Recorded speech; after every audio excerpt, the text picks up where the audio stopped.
We continue our comment on Shayast La Shayast with chapter 2, verse 1. For in the third Fargard chapter of the Vendidad are Medokma, alluding probably to Medokma's complete commentary on the Vendidad, no longer extant,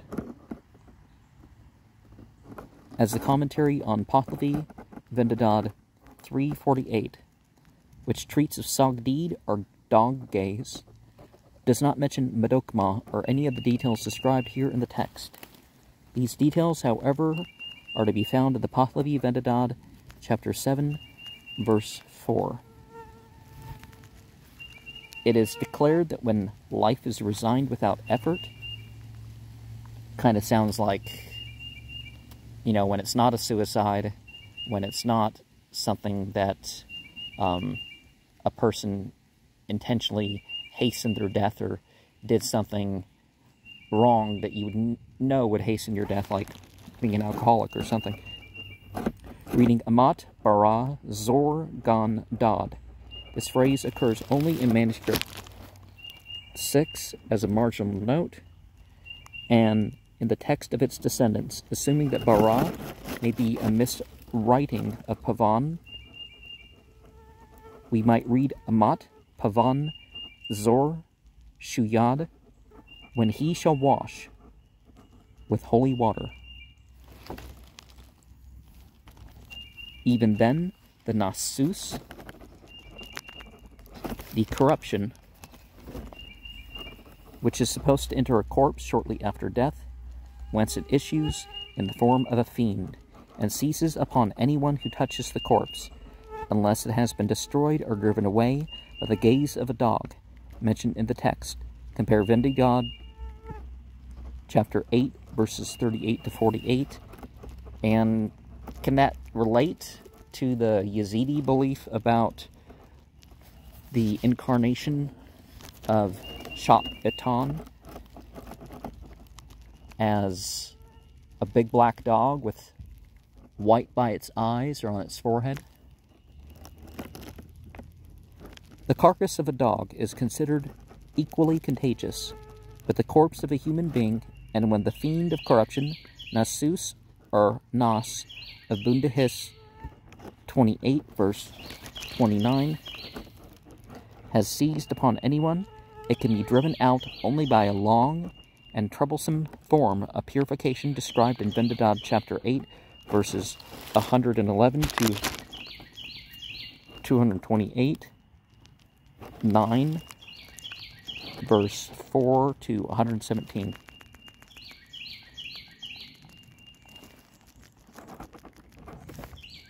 Destroys the Nasus. The statement is now to be found in Pahlavi Vendidad, chapter 7, verse 4. The Slender Hound, see Bundahis 14:19.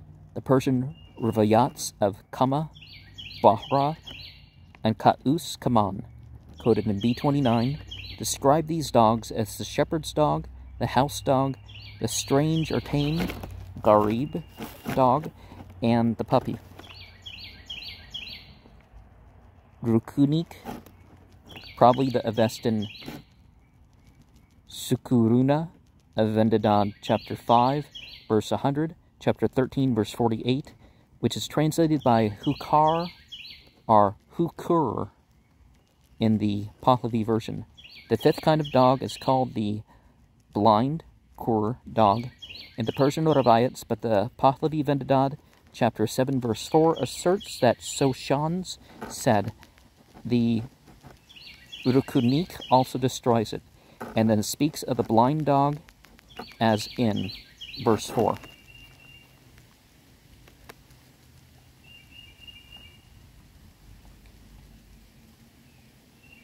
There have been diverse opinions, as von Uharmazd asserted.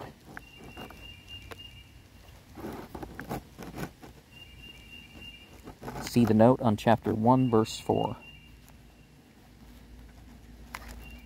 let me see what verse 4 says.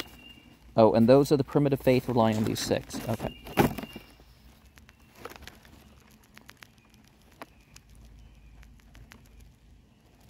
When it sees the hair or nails, it does not destroy it. Also stated in the Pahlavi Vendidad, chapter 3, verse 138.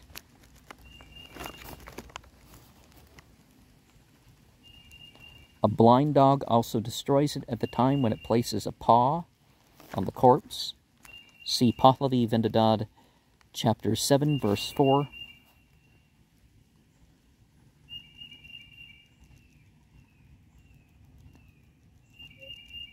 When it places it upon the hair or nails, it does not destroy it. The Persian Rivayats say that this is because the nasus is concealed beneath the hair and nails. Compare Vendidad 7:70. And the vulture?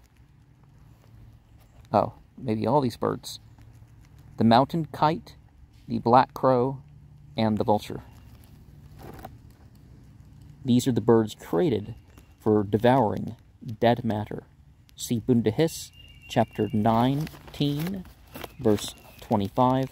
The Pahlavi Vendidad, chapter 7, verse 4, substitutes an eagle. Dalman for the vulture.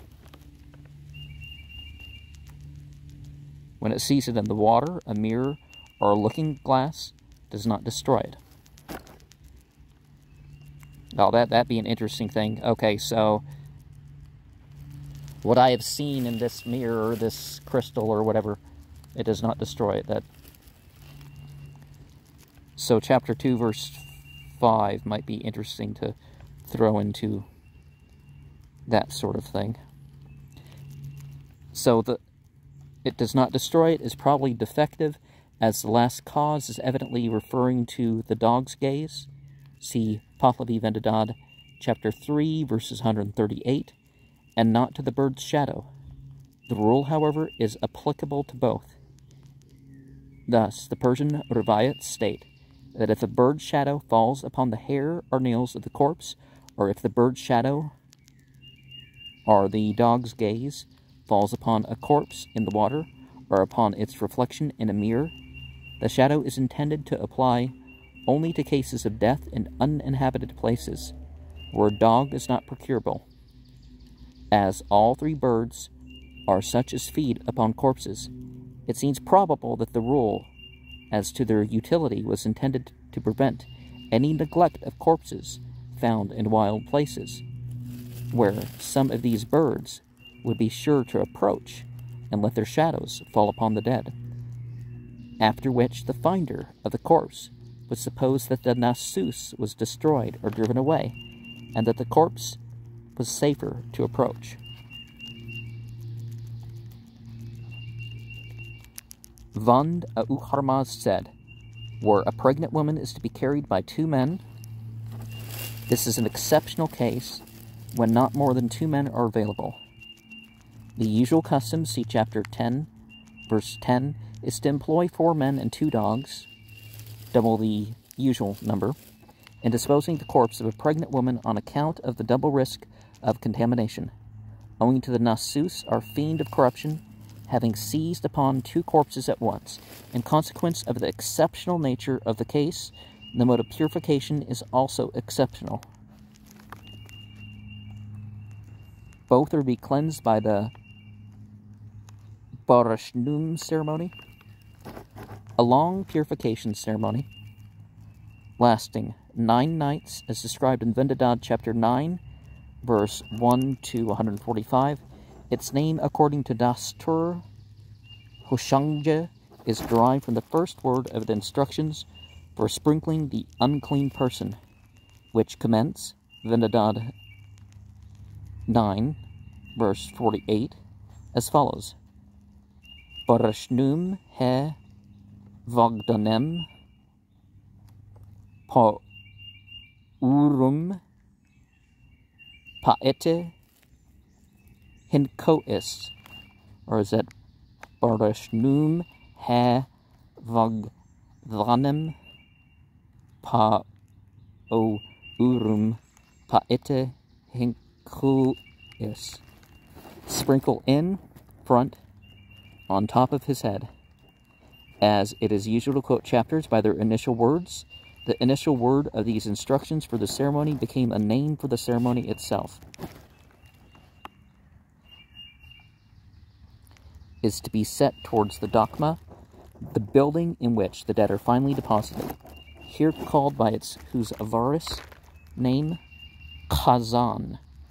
The Dakmas used by the Parsis in India are like low circular towers in external appearance and consist of a high wall enclosing a larger or smaller circular space which is open to the sky. The only opening in the wall is a small doorway closed with an iron door.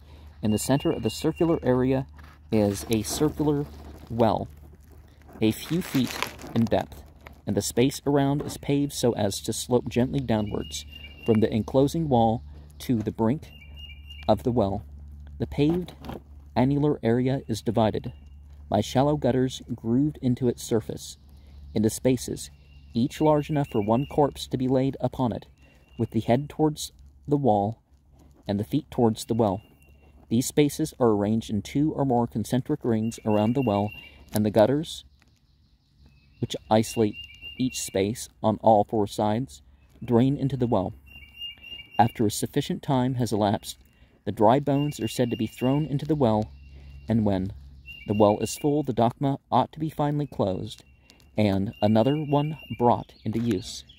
These Dakmas are erected upon some dry and barren spot, remote from habitations and water, upon the summit of a hill if possible, as prescribed in the Vendidad, chapter 6, verse 93, and usually more than a mile from the town. In Bombay, the town has gradually approached the Dakmas and to some extent surrounded them, but has been kept away from their immediate vicinity by the judicious measures of influential Parsis, who have acquired all the neighboring land, and refrained from building on it. The reason for thus exposing their dead to the sun and carnivorous birds is that the Parsis consider fire, water, and earth too sacred to be defiled by corpses. You know, this, and elsewhere, was something that actually developed over time. Initially, you know, a burial, and then other methods were used. And they have less consideration for the air. Next to burning.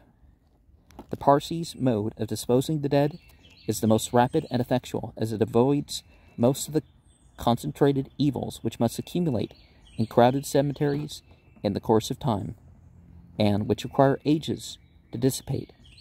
As it is, most of the offensive effluvium in the immediate vicinity of a Dakma arises not from direct contamination of the air, but indirectly through the ground, which becomes polluted in course of time by impure filtrations.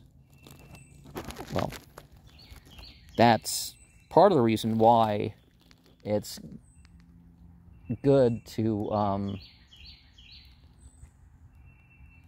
not take up too much space for a grave, and to have some idea where the graves are, of course, and to not, you know, fill the graveyard with all sorts of chemicals that people might like to have on them in life, but, you know.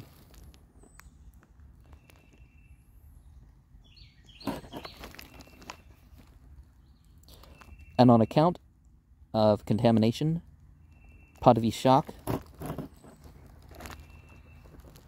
Dastur Jamaspje prefers reading Patoshak and thinks it means necessity, as in cases where 2 deaths occur nearly simultaneously in the same house, when both corpses cannot be removed the same day.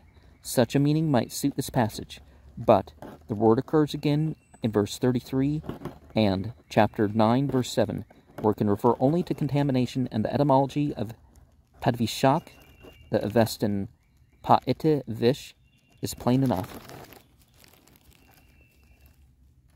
1 dog and 1 person are proper.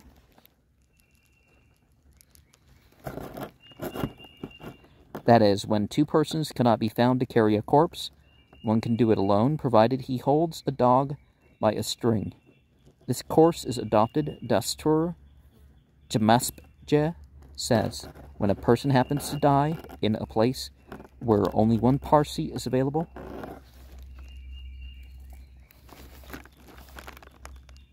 are free from dead matter. In terms of Avi Dashtano and Avi Nasai, the compound Av is written in an obsolete manner. Both in M6 and K20, the meaning of the text is that either or both of the corpse carriers may be any Parsi man or woman or child who understands the proper precautions. Compare Pahlavi Vendavad, chapter 8, verse 28. It is not to be carried all covered up. K20 has, when curved, it is not to be carried.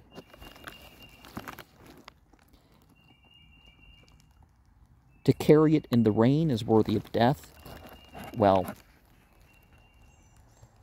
hopefully they didn't actually kill people for doing that, but that is, it is a mortal sin to allow rain to fall upon a corpse before it is deposited in the dogma.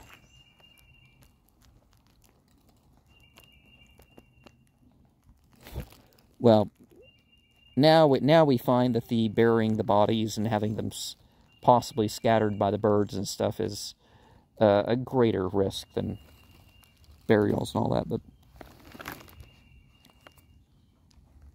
when the clouds have been around or withheld are continuous, according as we have the comparison between Hamun with the Persian Amun, Aman,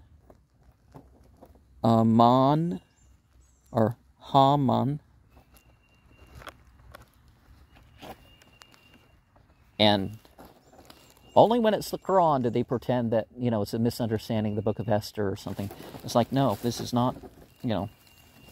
But it could be where that guy's name connects from in reality. And when the water stands the height of a javelin, Nizak inside. Inside the Dokma, apparently, the meaning seems to be that when the Dokma is flooded, the corpse is to be laid down in some dry place in its vicinity until the flood has abated. But according to the Pahlavi Vendavad, chapter 8, verse 17, it is allowable to throw the corpse in when the Dokma is full of water. Medokma, see chapter 1, verse 3, 2, verse 1. Here again, the quotation must be from his complete commentary, as it's not extent in the present Pahlavi Vendavad.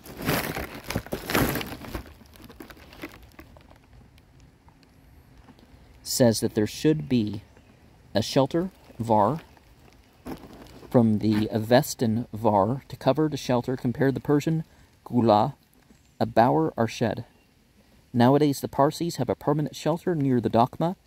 Pahlavi Vendavad, chapter 8, verse 17 says to carry an umbrella, a vargosh, from behind or to hold up a shelter is of no use. And it would make it dry below, or it would make it very dry if we read avir, very, instead of agir, below. These two words being written alike in Pahlavi.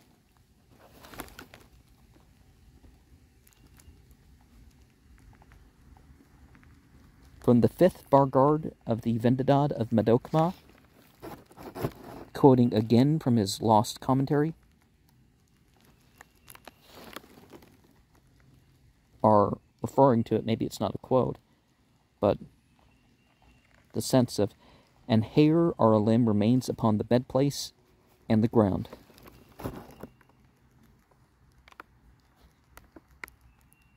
Perhaps floor. In like manner, down into the water. The translation is somewhat doubtful, but the text seems to imply that the ground is polluted as deep as it contains no water.